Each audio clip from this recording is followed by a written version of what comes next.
Ano ang sinasabi ng mga ordinaryong tao sa buong Pilipinas patungkol kay Brother Eddie at sa buong Bangon Pilipinas Party pagkatapos nilang marinig ang mensahe ng pagbabago?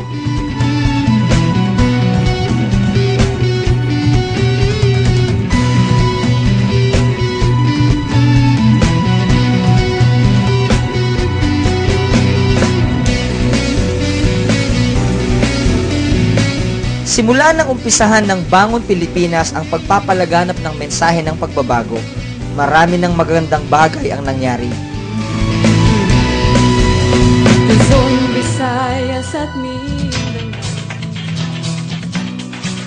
Mula sa mga ordinaryong tao naghahangad ng tunay na pagbabago,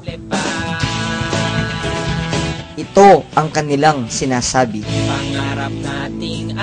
Magaling siya magpaliwanag. Saka may takot siya sa Diyos sa lahat. Sa nakikita ko, baka siya magbangon sa kahirapan ng Pilipinas. May talagman po, Vice President na po ni Senior Citizen Ketiking de Rosario. Kuya po, maka-Diyos na yaman, apin dyan pong pastoryo. Dyan pong pastor, bakalupralari ng pari. Ay, kumano ala, na balong no rin magsarbe, yating o kanito, mumunayaki, nung yan ka na, bilyaryo. O ko lang mangga, bala na yun. Yung baboy, yan ang musga po ito sakali. Yan turo na kay katamo. Dapat susulat tamo nung halimbawa, manemale mong brother, yan inunaro, ne. Kesa karetang haliwa. O, basta sulat tayo. Tingin niyo boboto mo siya? Okay. Kasi po, may takot siya sa Diyos. Kaya naniniwala ako sa kanya. Kaya, Brother Lenny, buboto kita. Maganda rin, maganda. Ngayon kung alam na alaman na bawat Pilipino pa, hindi pa sinisila. May utang na 54,000. Sa panahon niya. Maganda yung ganyan, sinisiwalat nila. Maganda, mawala yung korupsyon. Mawala yung, yung mga ganit sa gobyerno natin. Dapat talaga siguro manungkulan, mga Diyos. Makaranas naman tayo na sa katulad ng pamamahala ni Villanueva. Brother Eddie, mahal na mahal kita, kaya ako solid ako sa iyo. Iboto niya po siya? Boto ko, boboto solid ako sa iyo. Ang talagang gusto ko sa kanya, kung siya magiging presidente, talagang lalabanan yung mga crime and corruption. Tsaka, iba na yung may takot sa Diyos eh. Siya yung iboboto kong presidente. Kasi si Brother Eddie mukhang may pangarap siya sa ating bansa, sa Pilipinas. Ang mensahe ko lang sa mga Pilipino, huwag nating kalimutan si Brother Eddie. Yeah! Isali natin siya sa ating mga boto, di ba? Ako'y training makam.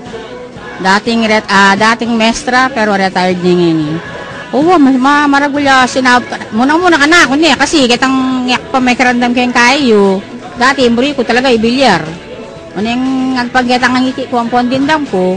Bigbayo ko isip ngayon, ikang brother yan din ako. Ingaakit ko kasi kayo.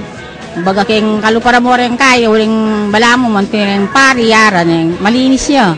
Saka, kitang keng pamagsalita ng pong pamagkain na keng ngakakit ng pong obserbasyon, no? Transparent siya, nung yung maging leader tamo.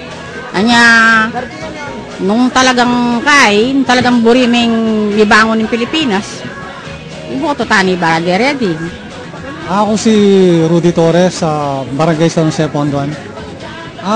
Tungkol sa forum na nangyari dito ngayon, dito sa barangay namin, maraming nalaman ng mga tao. Siyempre, isa na ako. Marami akong natutuhan at nalaman na ganun pala yung nangyayari sa Pilipinas na hindi ko alam. Pero ngayon, nalaman ko na at siyempre, alam ko na kung sinong iboboto ko. At sasabihin ko rin to sa mga kamag-anak ko, sa mga anak ko, asawa ko. Sino po ba yung iboboto? Siyempre, si Eddie Villanueva na. Siya lang ang dapat talaga iboto. Yun nga, sa palagay ko, yung mga mga kasabay niyang humahabol ngayon ng presidente, puro mga traditional politician yan eh. Pero kay Brother Eddie, wala akong nakita sa kanya na sinirahan niya ibang mga kalaban niya. Ang sinasabi niya, puro mga kung ano yung gagawin niya pag naging presidente siya ng Pilipinas. Tingnan niyo mabuti yung mga kandidato ngayon, lalo na sa presidente. Hindi na basta-basta yung maraming pera, nagbibigay ng suwol. Tingnan niyo mabuti kung sino talagang dapat iboto. So, para sa akin, yun nga, ang dapat na iboto natin, walang iba kundi si Brother Eddie Villanueva. Eddie Villanueva is concerned. The platform of government is very good. Education, poverty, and education. And so I say, he's good. Maganda po ang dating niya. At least, marami po siyang natulang dito. Maganda po. At least po yung platform niya, yung tuloy-tuloy po. There is another, what you call the president. They kept on saying that if they will become the president of the Philippines, they will contribute their solution to the country. Their solution went into waste. But I think Brother Villanueva will not put into waste. Thank you, sir. Good evening. Ang Pilipinas ay handa na para sa tunay na pagbabago. May pag-asa pa. Bangon, Pilipinas!